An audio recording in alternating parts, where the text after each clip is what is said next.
Good afternoon to you. Mark Sudduth, HurricaneTrack.com here with your Hurricane Pro and HD video blog for Monday, the 22nd of June, 2015.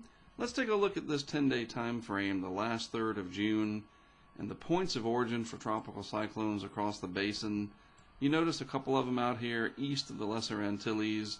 Very rare to get development this time of year, and even more so this year because of very hostile conditions out in this region. Dry, dusty air, cool sea surface temperatures through here. I'll show you that in just a moment. A few areas over the western Atlantic around the periphery of that big Bermuda high that can set up out here.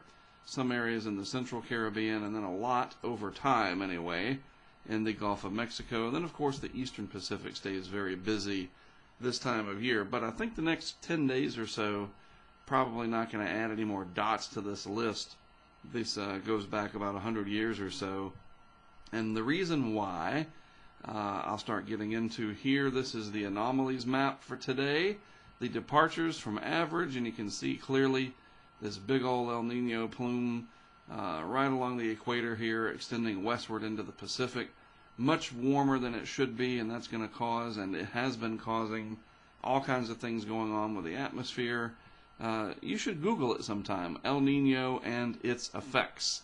It's pretty amazing what it can do, but really look at this very warm water, especially in the eastern Pacific, compared to the colder than normal water here, just on the other side of the landmass of southern Central America and the northern part of South America. This definitely, you never say definitely with nature, right? More than likely spells a very quiet, deep tropical hurricane season through here.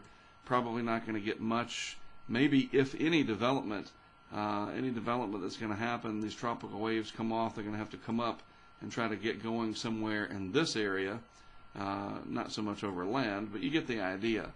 Very warm temperatures in the Pacific, very cool temperatures compared to normal in the Atlantic main development region, but this area through here quite a bit warmer than it should be, but it really doesn't matter because there's nothing out there.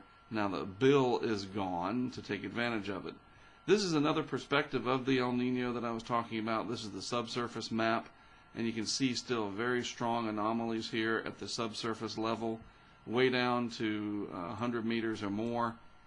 We're talking 4, 5, 6 degrees Celsius above normal in the eastern Pacific, but then in the western Pacific we do have this very large area of cold water trying to develop, but there's really no mechanism to get it to move east and erode this away. It's going to take a long time to do that. I say a long time, a few months probably. That's why these don't hang around all the time. The El Nino and the La Nina fluctuate over time depending on what the atmosphere is doing. It's all very complex and sometimes very interesting to watch. And in the Gulf of Mexico, actual sea surface temperatures, if you're headed out on a boat, excuse me, anywhere in the northeast Gulf, it's very warm. I mean, there's no other way to cut it. These are, what is this, 30, 31, and 32 degrees Celsius. We're talking about upper 80s Fahrenheit sea surface temperatures. Mobile Bay, very warm, as is the areas near Pensacola. There's Mobile Bay there, and Lake Pontchartrain, very warm. The Mississippi Sound, all in the mid to upper 80s. But no hurricanes right now to take advantage of that, of course. And that's also the case in the western Atlantic, anywhere from the Outer Banks down to the Isle of Palms, Charleston, Savannah, Jacksonville, straight on down the east coast of Florida. 80, 81, 82 degrees sea surface temperatures Fahrenheit, so very, very warm as you'd expect, but nothing going on. In fact, even though we do have this large cloud mass, and you might say, well, Mark, what's that all about? There's really, it's more bark than bite, because you got these very strong upper level winds cutting across. There's a very dry Saharan air layer coming. This tropical wave kind of sandwiched in between, and so it's not in a good environment for development. And you can see that the western Atlantic between Bermuda here and the Carolina coast, nothing at all brewing here. Gulf of Mexico free and clear except for this little line of showers and thunderstorms well to the west of the Tampa area. Now this is a good reason why we're not seeing much development. You definitely have a strong tropical wave in here. and then another tropical wave here. But this dry Saharan air layer really doing a number. It's too stable.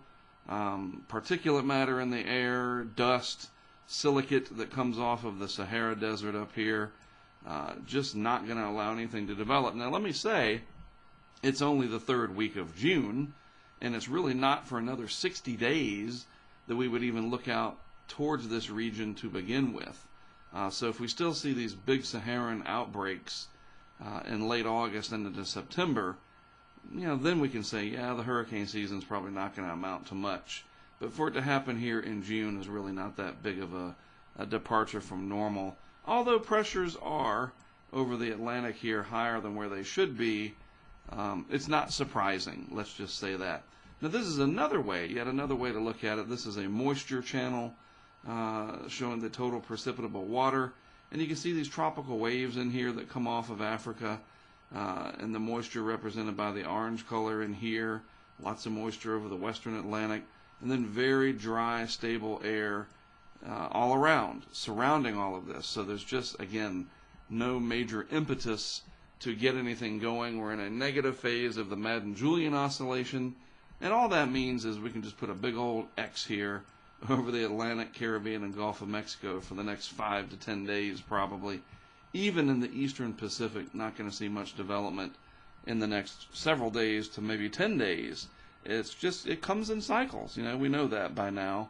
And right now we're in a downward phase. So good time to take a vacation and not worry about the tropics at all. The week ahead looks very calm.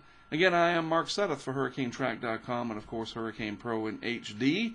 Unless something pops up for the rest of the week, I'll talk to you again a week from today, next Monday.